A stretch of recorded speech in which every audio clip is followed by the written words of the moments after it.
ter que fazer uma intervenção de imediato. Então, vamos dizer que a urgência, ela é o primeiro sinal para que a gente faça uma intervenção para que ela não se transforme numa emergência, Entendo. tá? São Entendo. casos de risco que merecem atenção, que merecem que a gente se aproxime o mais breve possível, né? Para que ele não venha se transformar numa emergência, né? Um exemplo, vou trazer um exemplo do que nós vivenciamos uma vez lá no Distrito Sanitário 12. Eu vou trazer a experiência do 12, porque foi onde eu participei, né, enquanto Ok. equipe no CAPS, né? Nós tínhamos uma situação de uma idosa que ela estava morando de aluguel no espaço, né? Ela estava perdendo a visão, não tinha energia no espaço onde ela morava, ela estava devendo o aluguel, tinha uma dificuldade de localização da família, ela só tem uma filha única, né? Tinha uma pessoa que ia lá para fazer feira com ela, as compras, ela recebia, né, o provento dela e administrava isso. Só que ela estava sem pagar um tempo esse espaço, ela estava sem energia, cozinhava com álcool, né? Então nós identificamos que era uma situação de urgência. Na verdade, por quê? Porque ela tinha um risco ali, devia acontecer, né, um incêndio, ela vir a se ferir de uma forma mais grave, né? E ela não permitia a entrada de pessoas nesse espaço, né? Então, nós fomos traçando estratégias de aproximação, de intervenção, até conseguir fazer com que ela saísse desse espaço. Não foi um momento fácil, né? Estiveram os atores envolvidos do território, que foram o CAPS, a equipe do NASF, representante que estava com a gente, né? O pessoal da atenção básica, né? Estava presente também a equipe, a ACS, a enfermeira estavam presentes conosco, para que nós, primeiro contato, intervenção, tentamos várias vezes conversar com que ela abrisse, e aí nós não precisamos acionar o SAMU, né, porque não foi considerada uma situação de emergência, nós conseguimos fazer essa entrada, essa aproximação com ela, depois de muita conversa, depois de várias tentativas, né, e aí ela foi resistente, ela foi com a Kombi, na época era uma Kombi, né, do CAPS, até o CAPS para uma avaliação, e aí nós começamos, já havíamos traçado o quê? Uma discussão de caso com o Ministério Público, né? E aí foi colocada a necessidade dela ir para uma unidade, né? Para ela ir para um lar, abrigado, da assistência, porque o provento dela estava bloqueado, tinham várias situações de dívidas, enfim, É. né? E aí nós seguimos na discussão com a assistência, foi garantido isso. Primeiro, garantindo a avaliação, né? Ela teve uma avaliação com o médico do CAPS, e aí nós seguimos para dessas instituições, entendeu? E na realidade deu tudo certo, né? No final, né? É. E Mas é ela. só para dizer assim, o que caracterizava? Era uma situação que merecia atenção, era uma urgência, né? Mas É, nós começamos a intervenção para que não se transformasse na emergência. não é emergência, Você entendo. não tem uma pessoa em risco, com risco de suicídio, uma tentativa de suicídio, você não vai ficar esperando a situação de emergência, na verdade. Você tem que fazer uma intervenção de imediato. Você tem que chamar o SAMU de imediato, né? Quando você não consegue ter, não está conseguindo essa aproximação e a pessoa está se colocando, naquele momento, numa situação de muito risco, na evidência de um suicídio, Ok. entendeu? Ô, Carminha, dentro desse bloco aqui, eu não sei, eles tem uma questão também da questão do protocolo utilizado pela réu, né? Que é de urgência e emergência. Rede de urgência e emergência, Rui, né? né? Certo, RUE, Rede de Rui, Urgência e Emergência. Os certo. protocolos é um pouco daquilo que eu já falei, Eduardo. Nós construímos nos nossos espaços, no GT, nos grupos de trabalho, né, que intervenções nós teríamos no dia a dia, no passo a passo. Né? Então, foram criadas algumas questões. Nós elaboramos um documento para estar guiando as equipes no dia a dia, nos espaços dos CAPs. Né? Na verdade, essas intervenções, essas aproximações. Aí o CAPS vai compartilhando esse, a partir do momento que ele vai discutindo o PTS, que é o Projeto Terapêutico Singular. Ok. Ok. E é interessante também falar para os participantes que o eixo Rui, né? Ele fica no nível central, não é isso? Na prefeitura do Recife, não é isso, Carminha? Isso. Ah, Fica na Gerência de Saúde Mental de Recife, né? No projeto da Prefeitura de Recife, na Secretaria de Saúde. certo. Tá? Todos os profissionais dos eixos trabalham diretamente na Prefeitura junto com a nossa gerente.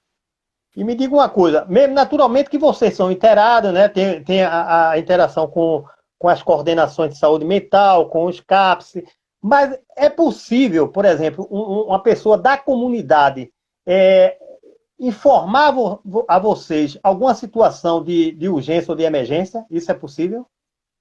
É sim, já chegaram alguns casos diretamente, né, para a gente, considerados casos de urgência de intervenção, né? No próprio prédio da prefeitura, nós já tivemos, né, pessoas desorientadas, desorganizadas, e aí que tivemos que fazer essa aproximação diretamente, e qualquer profissional da nossa equipe pode fazer isso, não necessariamente tem que ser eu, uma referência. Né? Porque apesar de nos dividirmos por eixos, temos a compreensão de que essa questão da intervenção à crise, ela pode ser realizada pelos profissionais que estão presentes. Né? Esse momento inicial de aproximação, de escuta, que é importante, né? Compreender o que está acontecendo, isso é muito importante, né? Ok, No dia a dia. certo. Carminha, aí tem aqui o segundo bloco, que são as questões gerais sobre situações de crise. E nesse segundo bloco, nós temos aqui, na realidade, quatro questões, tá entendendo? E aí eu vou falar a primeira questão e você vai responder, e depois a gente dá sequência. Pode ser assim? Pode.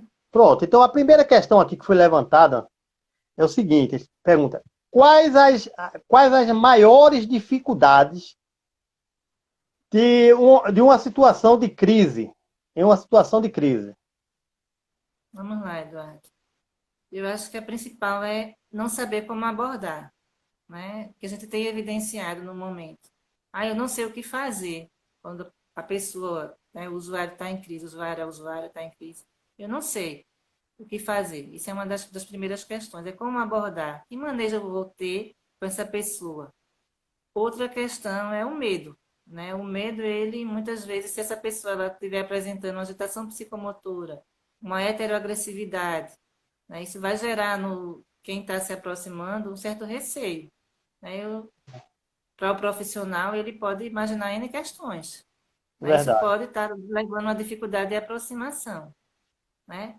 Eu acho que outra dificuldade é não conhecer, às vezes, a história dessa pessoa, né? Porque às vezes se tem o momento da crise, mas não se tem o acompanhamento, não se tem a apropriação. Quem é essa pessoa? Por que ela chegou a esse momento, né? Quem são essas pessoas que vivem com ela ou não vivem, né? Porque ela pode não ter ninguém de referência, né? Que histórico ela tem no desenvolvimento dela que tenha indicado acompanhamentos, desencadeamentos de crise. Então, não conhecer isso é um fator que dificulta nessa Ver- condução da abordagem, né? Exato. Verdade. É, outra dificuldade é deixar a urgência se transformar em emergência, que às vezes nós temos situações que poderiam ter sido cuidadas, né, de uma forma mais tranquila, e muitas vezes essas situações elas evoluem para uma situação de emergência em que a gente vai precisar ter uma intervenção mais rápida. Eu acho que isso é outra dificuldade também. É verdade. E a gente percebe muito isso no território, né, Carminha? Porque a gente vê que muitas vezes tem um problema que você poderia, vamos dizer assim, trabalhar melhor para lá na frente não ter um problema mais grave. E aí a equipe, de uma certa forma, em algumas situações, não dá essa prioridade. E quando você vai ver, a situação está gravíssima, né? Gravíssima. Aí faz aquele corre-corre todo, até envolve o Ministério Público e outros parceiros, para que possa resolver essa questão, né? Então, o que você falou Isso. realmente tem muito a ver com a gente no dia a dia no território. Uma outra questão que foi perguntada aqui é, nessa situação de crise, quais são as estratégias prioritárias? Você visualizou que aquilo é uma situação de crise, quais são as prioridades que você pode ter nesse momento? É. Aproximação, né? Eu preciso conhecer, né, quem é essa pessoa, em que contexto está inserido, porque às vezes, Eduardo, se tem uma situação, vou trazer outro exemplo também do Instituto Sanitário 12. Ok, Numa das reuniões de matriciamento, uma das equipes, ela trouxe que havia uma jovem, né, com um quadro de depressão grave, que poderia estar com ideação suicida, né, que ela não saía de casa, ela estava numa situação, e isso gerou uma preocupação, né, da nossa equipe, e aí os profissionais foram até o espaço, né, fazer uma visita partilhada, uma visita junto com a equipe de saúde da família. Ok. Essa unidade não tinha cobertura do NASF, né, e foi feita uma visita junto com a CS, né, profissional que fazia matriciamento, né, ouviu o caso, marcou e foi para essa visita. Chegando lá, a jovem ela sabia que ia receber a visita e ela estava assim muito bem cuidada, maquiada, né? E aí foi bem receptiva a abordagem e começou a conversar, né? Como é que ela estava no dia a dia, o que ela estava achando daquela visita. E aí, qual era o desejo dela? De tirar o documento de identidade dela, né? E ela tinha vivenciado uma situação no território, uma situação de violência, né? Na área externa, ela estava próxima à casa dela e aí houve um momento de tiroteio, de ameaças, né? E ela começou a ficar com medo de sair de casa por conta disso. Então, tinha um dado concreto nesse contexto dela, né? O medo que ela sentia tinha a ver com esse momento, com essa situação, né, que desencadeou nela o receio de sair, e a gente começou a trabalhar isso com a equipe, como é que isso poderia ser pensado, né, não como uma questão da depressão grave, porque ela fazia tudo em casa, ela Ok. ajudava nas tarefas, ela tinha o autocuidado, ela se alimentava, entendeu? O receio dela era por uma situação concreta, né? Então, é preciso conhecer bem a história de vida desse sujeito. É preciso conhecer bem a situação, o contexto que ele está inserido, o que aconteceu, que fatores podem ter gerado determinado comportamento. Então, eu preciso estar me apropriando disso. Isso é uma primeira questão, né? O que é importante? Fazer uma identificação, se eu estou no território, quais são os casos, né, que eu tenho de transtornos mentais. Eu tenho esse levantamento, eu faço o acompanhamento, o monitoramento, porque eu posso evitar com que ele chegue a uma crise mesmo, né? Se eu vou acompanhando um pouco disso no dia a dia. Claro que tem situações que você se depara, né, que são mais rápidas, mas assim, se eu tenho esse acompanhamento, esse levantamento, se eu faço um levantamento da história de vida dentro do contexto social, eu vou criando estratégias de abordagem a essa pessoa, né? Porque Exa- dependendo, eu posso encaminhar o CAPS para uma consulta. Se eu tiver uma dúvida, eu posso ligar para o profissional do CAPS para falar um pouco do caso. Eu posso utilizar o espaço de matriciamento para isso. Então, isso são estratégias para lidar com esse momento, né? Monitorando isso. E nos casos que se depara com uma crise, como a gente já falou antes, se é Certo. uma crise que está colocando o sujeito naquele momento num risco muito grande, aí eu não vou esperar, né? Eu vou ter que fazer, a minha estratégia vai ser estar acionando o SAMU, né? Ó, Quem trabalha com essa questão, né? E aí, uma das estratégias também que se pode fazer é ter capacitações nessa área também, que é importante, né? O SAMU, verdade. ele trabalha com capacitações também de como se aproximar do sujeito no momento de crise.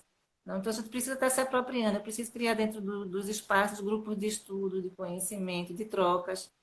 Preciso falar do dia a dia, das situações, nas reuniões de equipe.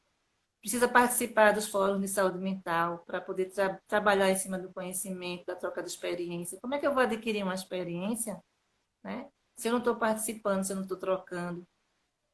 Porque aí o medo, você vai vencendo o medo a partir do momento que você vai tendo conhecimento lidando com as situações práticas. Verdade. E até mesmo São estratégias que você pode ter. desmistificando o preconceito que é muito grande em relação à saúde mental, né? Ainda que é muito grande. É verdade. Isso, né? O usuário ele é muito colocado como alguém que é periculoso, né? É, Que vai sempre cometer algo mais grave, né? E no momento que você vai conhecendo, se você tem uma escuta, se você conhece a história, você vai tendo mais condições de saber como chegar. Claro que junto ao conhecimento, junto às abordagens. Por isso que é importante, né? verdade, Conversar sobre os projetos, trocar essas informações e se apropriando mesmo. verdade. Carminha, e aí uma outra questão que é muito pertinente, você com essa sua experiência, essa bagagem em saúde mental, e aí naturalmente que todas essas questões vêm do território, e do território a porta de entrada é a atenção básica, é a unidade de saúde da família. E a pergunta é o seguinte: os profissionais de saúde da família, né, no nível geral, estão preparados para uma situação de crise? Como é que você vê essa questão? Eduardo, a primeira resposta eu espero que sim, né? É.